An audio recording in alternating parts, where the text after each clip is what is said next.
नगर पहुंचे सुबह सपा के राष्ट्रीय अध्यक्ष ओम प्रकाश राजभर ने पार्टी कार्यक्रम में हिस्सा लिया।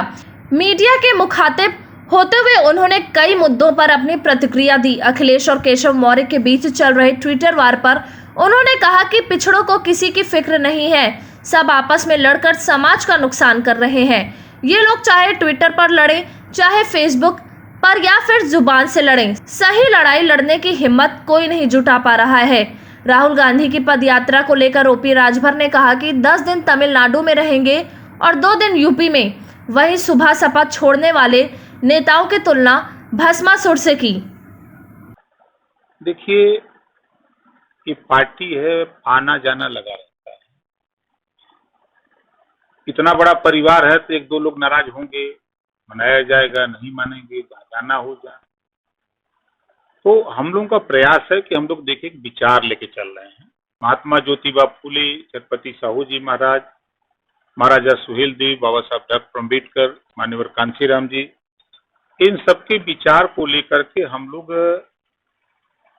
उस आंदोलन को आगे बढ़ा रहे हैं। तो स्वाभाविक है, ये लड़ाई सब लोग नहीं लड़ सकते। इस लड़ाई में जैसे आपने देखा होगा कि जब शंकर भगवान ने भस्मासुर को आशीर्वाद दिया, कि जब शंकर भगवान से कहा कि आशीर्वाद वरदान मांगा, तो शंकर भगवान ने कहा कि जाओ तुम जिसके ऊपर हाथ रखोगे वो जल के भस्म हो जाएगा। तो शंकर भगवान ने भस्मासुर को आशीर्वाद दिया, तो भस्मासुर शंकर भगवान को दौड़ा लिया। तो जिसको हम लोग नेता बनाए, जमीन से उठा करके इस ऊंचाई तक पहुंचाए, और आज मुझे तकलीफ है, लेकिन सबसे बड़ी तकलीफ इस बात की है कि जिस झंडे और टोपी के दम पर विधानसभा का चुनाव लड़ा, मुख्तार अंसारी के खिलाफ 6000 वोट से हारा वो व्यक्ति लोकसभा का चुनाव लड़ा, अपना पैसा लगाया, और उसी झंडे टोपी के बल पे वो आदमी राष्ट्रीय उपाध्यक्ष की संज्ञा देता कि मैं राष्ट्रीय उपाध्यक्ष था, और उसी झंडे और टोपी पर उसी के सामने रमेश सिंह जूता उस झंडे और टोपी को कचड़ रहे हैं, उसी पर पान खा के थूक रहे हैं। महाराजा सुहेलदेव जी का अपमान ओम प्रकाश राजभर कतई बर्दाश्त नहीं कर सकता है। एक नहीं, सैकड़ों लोग चले जाएं, लेकिन महाराजा सुहेलदेव जी का सम्मान कभी झुकने नहीं देंगे। जब मौका था, 4 बार समाजवादी पार्टी की सरकार बनी, जब उस समय गारंटी थी कि बनाया जा सकता है, तब तो अखिलेश जी को याद नहीं आया।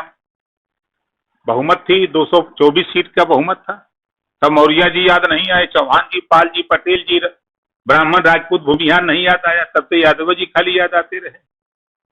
और जब न बनाने की बात है तो फिर भाई कुछ भी कहिए। अगर अखिलेश जी इस बात को कह रहे हैं तो शायद आपको मालूम होगा, 4 सितंबर 2013 को एक आदेश हाई कोर्ट ने किया था, अखिलेश जी मुख्यमंत्री थे, अमीर और गरीब के बच्चे एक साथ सरकारी स्कूल में पढ़े। क्या इन्होंने फॉलो किया? 13 सितंबर 2013 को एक फैसला आया कि पिछड़ी जाति के 27% आरक्षण में कुछ ही जातियां लाभ उठा रही हैं और शेष जातियां नहीं पा रहे हैं। इसको बांट करके, विभाजन करके सबको सामाजिक न्याय के दायरे में लाया जाए। क्या अखिलेश जी ने किया? आज 69,000 शिक्षक भर्ती, 68,500 शिक्षक भर्ती के बच्चे दर दर भटक रहे हैं। राष्ट्रीय पिछड़ा वर्ग आयोग ने बता दिया कि अनियमितता हुई है आरक्षण में। सरकार ने मान लिया, हाई कोर्ट ने मान लिया।